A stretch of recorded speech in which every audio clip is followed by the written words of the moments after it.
And now, your Focus missionaries. Thanks, guys. Thanks so much for coming out. My name is Jonathan Spade. I'm the team director here with Focus at bisonCatholic, and this is my 5th year as a missionary at NDSU. I'm originally from Minneapolis. I've been married for the past 6 years to my beautiful wife, Nicole. And we have 3 kids, Kiara, Augustin, and Gemma. So that's right. Shout out. Super senior, yeah! I shaved my face so that I would look younger. My name is Rachel Ojeda. I am a 2nd-year missionary here. I'm originally from Lincoln, Nebraska, but very excited to still be calling Fargo my home. I love it here, and I can't wait for another year with you all. All right, Rachel from Nebraska. My name is Marie Foley, and I'm a 1st-year missionary, also from Lincoln, Nebraska, and I'm slowly but surely learning how to say the word bison. Also from Nebraska, all right. My name is Trey Stevens, and I am a 1st-year missionary, and I hail from the state of Nebraska. Thank you, Elijah. And yeah, I'm so excited to be here, and I hope you guys enjoy the rest of the show. Let's get up here for the missionaries, all right.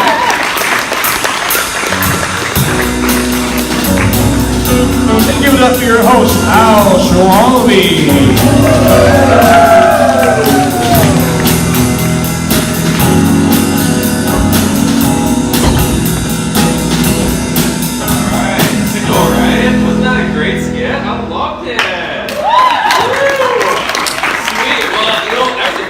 As to what Focus does, I'm a little bit more interested in the video that we just saw. So I think it'd probably be a good idea, right? If we brought up one of these 1st-year missionaries and kind of grilled them, see what they can really bring to the table. So I would like you guys all to please help me in welcoming Marie Foley to the stage.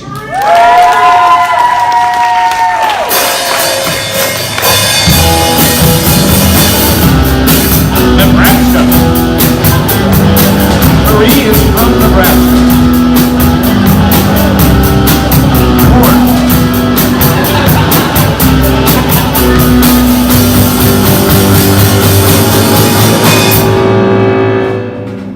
Well, hello. Hi, Al. How are you? I'm good. Hey, where are you from? Nebraska. I am from Nebraska. Awesome. Well, it's great to sit down with you and kind of meet you and visit a little bit. Yeah, happy to be here. Awesome. So, skit was great, killer. I was definitely dying, you know? Thank you. It might also be the cold that I've got, but you were definitely helping out, okay? There's something that you guys brought up, drinking a lot of coffee. I know that's kind of a part of Focus, but I really just want to know more. What can you tell me? Yes, well, we do drink a lot of coffee, but Focus is so much more than that. Focus stands for the Fellowship of Catholic University Students.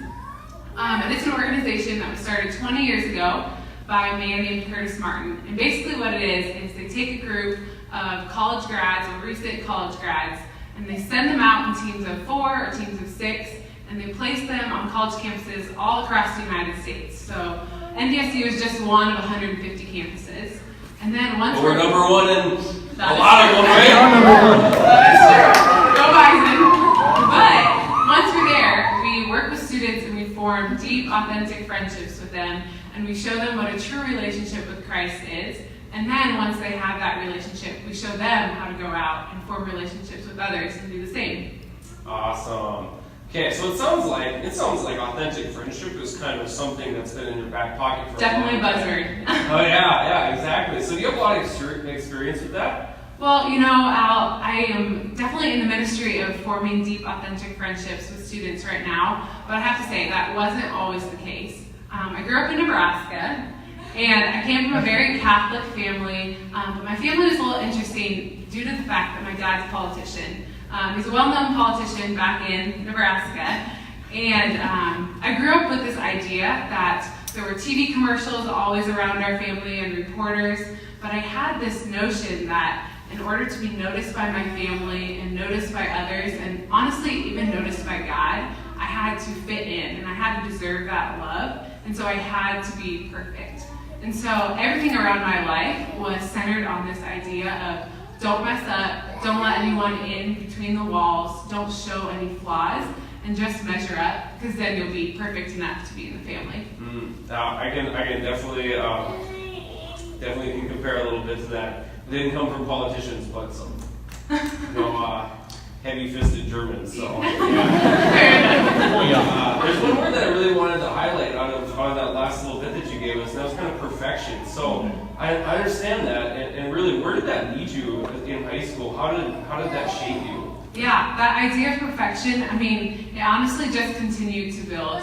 I worked all through middle school and then continuing through high school just to gain what I thought was this perfect mold of a person, this perfect mold of what perfection seemed to look like. And I found myself striving through high school to have the perfect guy, to have the perfect grades, to be on the perfect volleyball team, to be involved in every organization in my high school, and just to continue, to gain this idea of perfection. And honestly, it worked. I mean, it continued to build, and I found myself senior year of high school, standing on the football field, homecoming royalty. I had this tiara on my head, this sash over my shoulders, and I had built it all up. I had the guy, I had the volleyball team, I had the grades, and it was working. Well, actually, there's something that's really interesting. I just got something in, and I think we have a picture of homecoming. Sam, you want to give us the picture? Oh! It's kind of like your crowning moment, right? But it's your crowning moment, wouldn't you say? Well, Facebook is still around to prove me that it was a crowning moment. But Al, as much as I look back at this picture and I think about the times that I laughed on the football field and my family was there and my friends were there, honestly, when I look up at that picture, I just think of emptiness. That's what I felt when I was up on that field. I looked at my family standing to the side and all of my friends who were in the crowd cheering me on, and I realized that for 4 years, I had worked for that moment. I had built up this perfect facade of what it looked to be this perfect girl, but that was emptiness to me. I really hadn't let anyone into my life. I hadn't let God into my life. Everything was fake. It was Instagram. It was perfected. It was filtered. But that wasn't real life to me. Okay, so where did the transformation happen? Like what was that? Kind of like I said before, what was that switch that was able to flip for you? Yeah, so I left that night and I realized I had some big decisions and some big changes that I had to make. Left that evening, went home, took the crown off, and realized, okay, I cannot do this for another 4 years. I can't walk into college pretending to be this perfect girl again, wasting 4 years building up fake friendships. I needed real friendships.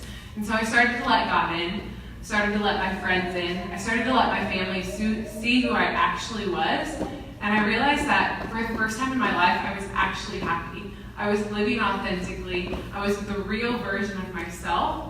And beyond that, I was starting to let other women see that in themselves as well, that we are daughters of the King, and we have this identity, and it doesn't have to be Instagrammed and filtered and fake and perfect, but it can just be real and authentic in who we actually are. Yeah, a huge change. I like that. I like hearing that. Yeah, absolutely. Well, glad to hear that these things are really working out, and I'm really excited to have you. You're going to be a total godsend to NDSU. So now, my last question is it's a beautiful story, but how did NDSU focus? Where did they mesh? And I heard something about India. Is that? Yeah, there's a lot of moving pieces. So let me fill you in. So I'm finishing up college, realizing that I have to have these authentic friendships, have to let God into my life, and I'm so much happier there. And so last year of college, exactly a year ago, I found myself on a focused mission trip to Calcutta, India, and spent 5 weeks there serving with the missionaries of charity. Such a powerful experience. We're in the home for the destitute and the dying, taking care of women, bandaging up their wounds, helping them as they're passing away in our arms. And it was just such a powerful time to realize, okay, there's more to life than just myself, and I have to be giving away that love. I have to be serving others. I have to be living for others. And yet, at the end of that entire trip, so those 5 weeks passed, we're in the last prayer session, that last holy hour, before we jump back on the plane to come back to America. And it was in that holy hour that I wasn't actually thinking about the women I had served for 5 weeks. I was thinking about the women I had lived with and the women I had served for 4 years on campus. And I realized, okay, yeah, these individuals in India, they're dying and they need love, and that was a beautiful thing. But the women back at home in my life, they were dying too. And they needed that love and they needed that care. And so, yeah, Jesus was calling me to be a missionary. And first he called me to India, but he was calling me to something even higher than that, to be a missionary here in America. So, yeah, got back on the plane, came back home to America, home to Nebraska, applied for Focus, and interviewed, and God placed me here in Fargo. Wow. Isn't that just a beautiful story? Isn't it? I think I speak for many of the people in the crowd that we want to get involved in Focus, and we want to have, some excuse me, a really close encounter with God to be able to send us on a path. Now, do I have to go to India? You do not have to go to India. Okay. I promise you. In fact, instead of going to India, I want to take you all on a different trip. Let's go to Indianapolis for Seek this winter. Awesome!